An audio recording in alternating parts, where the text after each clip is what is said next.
Welcome to Candidates of Liberty, a special series from Lions of Liberty dedicated to spotlighting libertarian candidates across the country.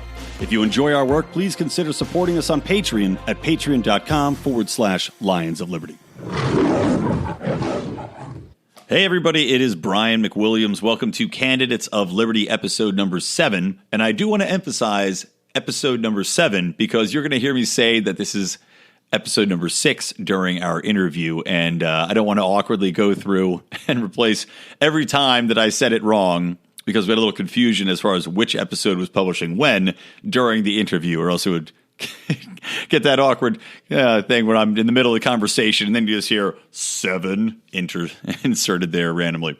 So yes, Candidates of Liberty episode number 7 with Lucy Brenton. And you can find all of the show notes at lionsofliberty.com/COL7. All right, now let's get into it. All right, guys, welcome to a brand new Candidates of Liberty. I am here today with Lucy Brenton. And Lucy actually was on the show a couple of years ago on Lions of Liberty, and she is back, though, running again, taking another run, shoving her head back into the maw of the political beast once more, and running for Senate in Indiana. So I want to get into, we'll talk a little bit about the race itself. But before we do that, I want to hear more from you just about your background. Why did you become a libertarian? Why are you still a libertarian? And all that good stuff. Well, first, I had the most awesome interview with you 2 years ago, so thank you. You've got a high bar to reach at this point. So anybody that wants to hear, all the nitty-gritty details of my religious upbringing and spiritual penchant can go listen to the one from 2 years ago. Yes, and I will definitely link to that as well. Idea. Don't worry. I'll link to that in the show notes too for this episode. But why am I back? Oh, my goodness. I did this 2 years ago. You think I would have gotten smarter in the last 2 years? The reason that I'm back is because evil didn't stop, and they didn't end the Fed, which would have been the first thing that I did on my first day in the Senate, is giving them a pink slip. So they're still stealing money out of people's paychecks. I'm still paying too much in taxes at the gas pump. My property taxes went up. Basically, there's still statism and authoritarianism to fight, and that's what I like to do. I like it. So just in a nutshell, what drove you? Obviously, when you talk about the Federal Reserve, I'm going to say you were inspired by Ron Paul. Actually, Ron Paul was a big part of it. But even back into the 80s, I was reading books by G. Edward Griffin. Okay. And so, Lightning Over the Treasury Building, other books like that led me to really understand at a very young age, before I had my first full-time job and then the theft occurred from my own paycheck, I understood fiat money, and I understood how you can't create something out of nothing. And I even wrote, believe it or not, I'm such a nerd. I wrote to the Federal Reserve Bank of Chicago in 1993 because there was no internet, there were no PDFs. And I asked them for a copy of Modern Money Mechanics, which you can now get for free, probably on Scribd or something like that, where it literally says, they sent me a copy, it literally says that money is created by checkbook entry. Well, shoot, I can't put $1 million into my checkbook and just spend it. So I figure the government probably shouldn't have that power either. Damn well right. Well, and I just love the concept of you learning, so like I said, before you even had your first job, we need more children learning before they get their first job, just how the government operates, just how much they're getting taken out of. I love the concept of that. And that's why, you see some of these, like the Tuttle twins have some books that tie into libertarianism, but that is powerful when you go and get this first part-time job as a waitress or whatever it is. I was a busboy, and you see that chunk taken out and you go, I know exactly why this is happening and I don't like it. I know. I looked at my last paycheck. I lost like $360 just to the feds. And I was like, that's more than my car payment. They're robbing me of a Mercedes. Well, I don't have a Mercedes, but if I had that $360 times 2 every month, I could have a Mercedes. Well, I bet the people that you're running against have Mercedes. So let's talk a little bit about them. Yeah, I without a doubt. I know the incumbent, I believe, is Donnelly, right? The Democratic. Yes. Yeah. Yes. So tell me. So we got Donnelly on one side. Tell me a little bit about his platform and what you're attacking, and also the Republican that you might be running against in this race. Donnelly is a great Democrat for being in a predominantly Republican state. We are predominantly Republican except for our big population bases, Indianapolis, Evansville, Lake County, Gary, that's really Chicago, actually. Mm-hmm. He does a great job of voting Republican on a number of issues, and it keeps him getting elected because there are a certain number of Republicans that'll vote for him because he's so centrist.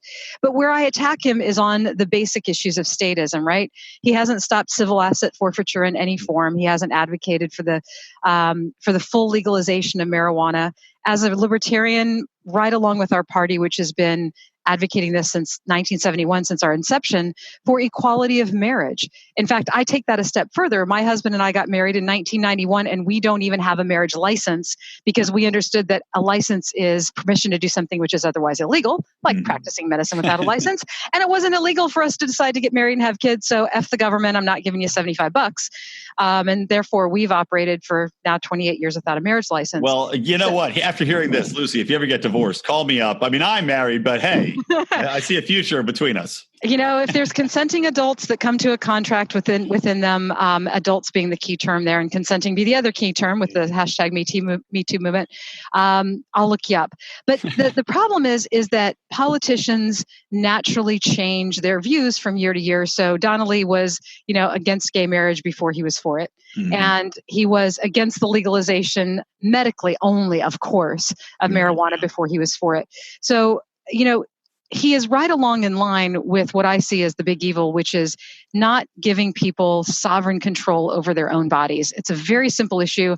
Either you own yourself or you don't. Either you go to work and you own the products and the result of what you produce, whether mental or physical, or you don't. When the government can come in and say, you know what?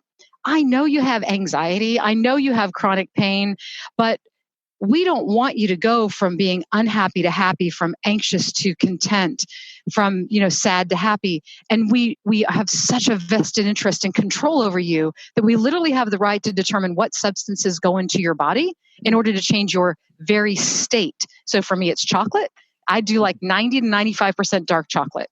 That is my drug of choice. So if I'm unhappy, I eat chocolate and I feel great. But if my friend who smokes marijuana and goes from anxious to happy, they get arrested and put into a cage, and then you and I have to pay for it. That's like the ultimate insult.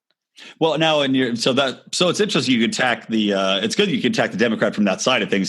So many people have said attack the left from the left, and of course, the legalization of marijuana and combating against the drug war. Those are some major issues, as is gay marriage. What about the man on the right? I know less about him. I know Trump has given him a tap on the top of the head and a little chuck on the chin. So I know he's got that behind him.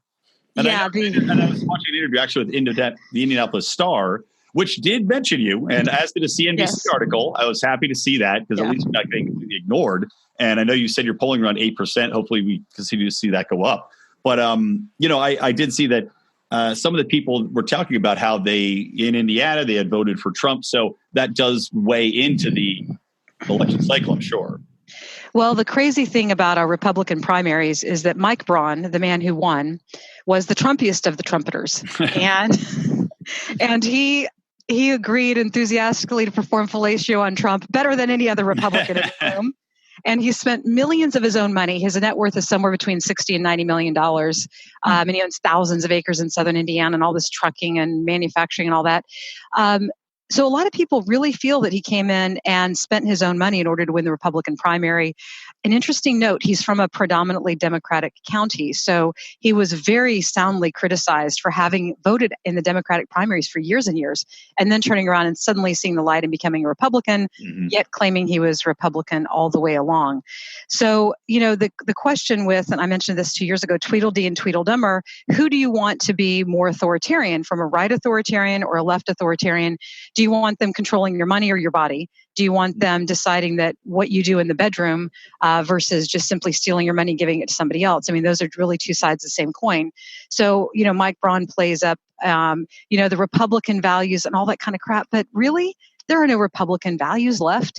I mean, the Republicans talk small government, but every time they get elected, they vote for bigger government. Right, which we just saw play out in real life. I mean, maybe this is something you can use as a talking point in your campaign. Of course, we just saw this $150 billion spending bill go through with nary a peep, except for maybe from a couple of people on the Freedom Caucus, as we look at trillion-dollar deficits.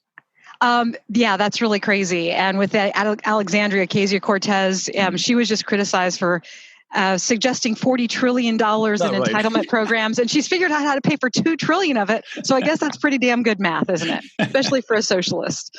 Well, it's going to take her some time, of course. Let her get a running start. Yeah, she's just absurd. Is your Democratic opponent? He's not going down the socialist route, though, right? He's already been in the Senate, so he's probably terrified of any socialism creeping into the race. The thing that Donnelly is most terrified on right now is having to vote as an incumbent on Kavanaugh, because he's met with Kavanaugh. He's not criticized Kavanaugh too much. Kavanaugh's a mixed bag. People always ask me about him. And I'm like, look, he's like everybody else. He's got his good points. He's got his bad points. He seems to be great on the Second Amendment, but the Fourth Amendment, he absolutely sucks. Yeah.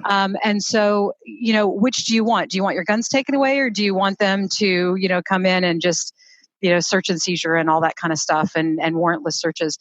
So people are really divided on Kavanaugh in this state. And if you look at the polls for Donnelly, the incumbent, gosh, the way that he votes on Kavanaugh could seemingly swing 30% either way. He is damned if he does and damned if he doesn't. Yeah. Well, here's an interesting question for you then, because we're seeing, what's playing out with Kavanaugh right now, and hopefully people listen to this in the next couple of weeks. But, we're seeing this whole situation play out where they're talking about delaying the hearing until they can do an FBI investigation into the allegations by the woman. If it does get extended and it runs past the midterm election point, are you now considering having to take your own position on Kavanaugh and which way you would vote on it? Because it may end up, as this thing gets pushed farther along, you might have to. I would welcome the opportunity to do a real investigation and to determine whether or not somebody is fit to run or fit to serve, rather, in the position of Supreme Court Justice. So the interesting thing about that is both of my opponents are male. I'm female. I could easily be part of the Me Too movement as well. It's really hard to say, because in a libertarian society, the responsibility of the accuser would be as high as the responsibility of the accused. So the problem is we can have Dianne Feinstein sit on a memo. We can have somebody sit on a story for 35 years. And when it's brought to life at the most inopportune time for the country in order to have the maximum disruptive capability, is it simply a political ploy, or, is this really something where this woman has suffered psychological harm? She admits that it was just an attempted, I don't want to say just. Right. She admits that there was an attempted rape, not a fulfillment of rape. That's really not the issue. The issue is she being used? Mm-hmm. Most certainly. Is her story being used? Absolutely. Have we seen this play out before? Yep. 1991, Clarence Thomas. So what should we do now? What we should do is make sure that the accuser and the accused are on a level playing field. In a libertarian society, that accuser, should she be found to have had a false allegation and harmed, libel, slander, etc., and harmed the political and career opportunities of this man, she would be held to the standard of restitution. Mm-hmm. It's too easy for people to accuse, and we see this all the time. Oh my gosh, I hate this. To see people that are accused of rape, they spend 30 years in jail, and then the accuser, whether male or female on that violence and abuse, comes forward and said, gee, it's just hurt my soul to carry the fact that I lied. Yeah. And this person, and then what happens to them? Absolutely nothing. Yeah. So until that playing field between the accuser and the accused, until the outcome and the result is serious enough on both sides that they're both held to the same standard, I'm going to have to take an isolated incident, and I'm going to have to consider voting for Kavanaugh. I'm glad I don't have to actually give you an answer, yes or no, but I would definitely. No, that was a very good answer. I mean, it shows you thought about the question very deeply, which I'm sure, by the way, is far more deeply than most senators that actually have a vote on Kavanaugh have thought about it. Typically, I think it's going to come down to, if you're Republican, you're going to vote for him. If you're Democrat, you've already decided you're not going to. So, no, I thought that was a very thoughtful answer, and I appreciate you giving it. Thank you. Mine was an internal answer from the soul searching of a woman who's been on the dating scene and been a high school girl and college girl in that, not that exact situation, but something very similar. I didn't spend $10,000 on a poll to decide which way to weigh my opinion. Well, hopefully you'll get some donations, and you can. Yes, lucyforsenate.com/donate. There you go. And by the way, so I will link to all of these links. You're going to be able to find the show notes at lionsofliberty.com/COL6, by the way. So you can find all of that. We're going to links to all of the campaign websites, and, some beautiful pictures of you, everything you need to wow these people. Okay, so next question. Let's say things come together. You are now the senator, one of the senators for Indiana. What are the three things you would do once you were elected? I'm still very set on ending the Fed. So I would do everything that I can, pink slip. I won't violate the NAP per se, but we must stop the funding mechanism for the evil. That's the absolute first thing. Second thing is this whole border wall thing is absolutely ridiculous. I think we need to have a discussion about open immigration. That doesn't mean free and, unfettered access across our borders. What that means is an individual is born into the world, but by the accident of their birth, they're born inside a certain geopolitical fence. And a free individual in a free society and a free world should be able to live wherever they think most aligns with their goals and their dreams. So if there are people that are coming here to the U.S. because they're hard workers, they have a lot to offer, Tesla, we wouldn't have wanted to keep out Tesla. Mm-hmm. So we want to make sure that good people who have a lot to contribute have an easy path to citizenship, if that's what they desire, or an easy path to work here without citizenship, if that's what they desire. But what's clear is there must be a concerted effort to know who is coming in and out of the country and to keep out the criminal element.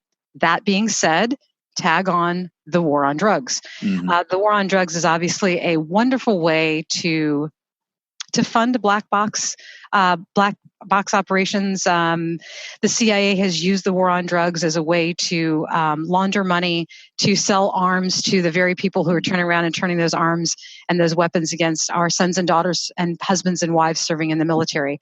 So the war on drugs is something that must be stopped. It would obviously almost obviate the need for a border wall at all, because the people that are in Mexico that are being hunted down and killed by the very guns that we sold them. Mm-hmm. My goodness, what if we hadn't sold all those guns to the Mexican drug cartels? They wouldn't be killing people who wouldn't then be fleeing the country and coming here as illegal immigrants. Not only that, but the amount of people that would have jobs, should the war on drugs end, just think about how much farming, how much infrastructure would be put into place there to support a farming industry of legalized marijuana or anything else that would keep those people there, provide them with a good standard of living. Or like you're talking about, we've got cross-border immigration, people coming in on work visas to farm marijuana over here. Yeah. Well, it's a self-fulfilling prophecy to help anything. Take very hardworking people from Haiti. They're making $2 a day. They can come to Miami and work for $10 an hour, send the money back home, and provide wonderful, in many cases, very skilled and unskilled labor to the people of Miami at a much lower rate. Mm-hmm. And then that would free those people who are making, $15 or $20 an hour to go up to the $50 an hour jobs. Bringing in skilled or unskilled labor, regardless, bringing in that new labor is going to be a boon to our economy. It makes the pie bigger. Everyone is sold on scarcity mindset because fear drives votes. And it's much easier to use fear to drive people off of a cliff than it is to come to the edge and peer over and say, hey, it looks really great down there. Why didn't you jump? The politicians know how to manipulate people. Without a doubt. Well, here's a tough one. Here's the last question. Uh-oh. It's the toughest one. You've had 2 years to think about this since you've been on Lions of Liberty, but we didn't ask you this the first time. But What's one libertarian position or viewpoint that you don't know if you are fully on board with? Like a libertarian platform or a broader concept of libertarianism that you say, I don't know. I just don't know if I'm sold on it.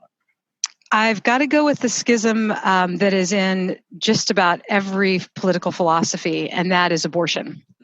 I'm a woman with 10 kids. I don't want anybody to ever have an abortion. I don't want anybody to ever be in the position where they have to have an abortion. If you go to reason.com, they have a lot of things that show the each side of the issue. And on the libertarian side of the abortion issue is the idea that my happiness and my life as an established individual is something that is my bundle of rights, and that my womb is almost like, a rental space. I'm not meaning to make light of this. It's not something that I personally believe. So I'm trying to understand that other side, but that the life that I have is not something that must be sacrificed for the potential life that is within me. Mm-hmm. And so my rights as as an already established person, trump the rights of the person that is not yet established. That's kind of a broad view of the libertarian philosophy. For some people, it can also be expressed as, I don't want somebody forcing me into chemotherapy, which sometimes happens. If I had cancer and they wanted to give me chemotherapy, they might try to say that I'm crazy in order to bill me $350,000 for chemotherapy. I don't want anything forced into my body. I don't want anything forced out of my body. China, one world, one child policy and all that. On the flip side, where my heart is I have 10 children and I love babies. And I'm fortunate enough to have been the type of woman who birth came to fairly easily. If birth can be easy, I had easy births. Mm-hmm. And it's very easy for me to say, keep the baby, deliver the baby and give the baby up for adoption. Because my personal experience was, delivering babies at home. I mean, that's how it was for me. So, and my two daughters that have had babies at home, successfully. So it's easy for me, having had easy birth experiences, to say that to another woman. But I have friends who almost died in labor. And there is a very rare situation, very, very rare, where it is possible that the mother could die. Maybe she has kidney disease and she literally could not handle the excess volume on her kidneys, and she has to make that decision between herself and the unborn child. So those decisions must necessarily be left up to the person whose soul is going to bear the karma or the judgment or whatever you want to say. So as I said before, and I'll say it again, this is not a federal issue. The federal government should have no business funding Planned Parenthood, funding abortion, even funding good work done by good Christian people or good Muslim people or good Catholic, or I guess that's sort of Christian, or good Jewish people. The government should simply stay out of it. There's no compelling reason for them to steal from the rest of us to redistribute to things that they think have merit, because it's not the federal government's job to decide what that merit is. The states' rights. If a state wants to have abortion, I probably wouldn't live there. I can vote with my feet. If Indiana were to do that, I could vote with my feet and move someplace else, and vice versa. So that free market concept, that union of states, we are the United States, allows people the freedom of movement to make those decisions, and to, when they do pay tax dollars, to pay them to the entity that they think most represents their viewpoint. Vote with your dollars, vote with your talent, live where you think you're going to get the best deal and you can provide the most to your society. All right, there you go. I like it. Very good answer. Lucy, this has been a pleasure. Thank you so much for coming back on the show. And very excited to have you on Candidates of Liberty this time around too. Again, our focus on the candidates. So guys, to remind you, lionsofliberty.com/COL6. Please do go check out Lucy's campaign pages. If you can throw her some ducats, and help her get hopefully into the Senate. And if nothing else, help her make an impact in this race, help her spread the message of liberty, because if nothing else, even if you don't get in there, you're still spreading the ideas of liberty. You're still out there fighting the good fight. And I want to thank you for that. Thank you. It was a pleasure. All right, guys. Well, we will keep tabs on Lucy's race. And for me, Brian McWilliams from the Lions of Liberty, from Lucy, I want to thank you for tuning in to Candidates of Liberty. We'll be back again next Tuesday with another brand new show and a brand new candidate. Hey, everybody, a quick addendum at the end of this. Lucy did want me to mention the fact that the debates hopefully will be airing on C-SPAN or another outlet, possibly online, where you can watch them. But the Indiana Senate race debate will be October 8th, and Lucy is involved in that. She will be on the stage tearing these men to pieces, and really cleaned up the last time she took part in the debate. I'm looking forward to seeing her in action again. So if you have the time and you can find the channel, get yourself a box of popcorn and enjoy watching a libertarian actually take part in a debate and do some damage.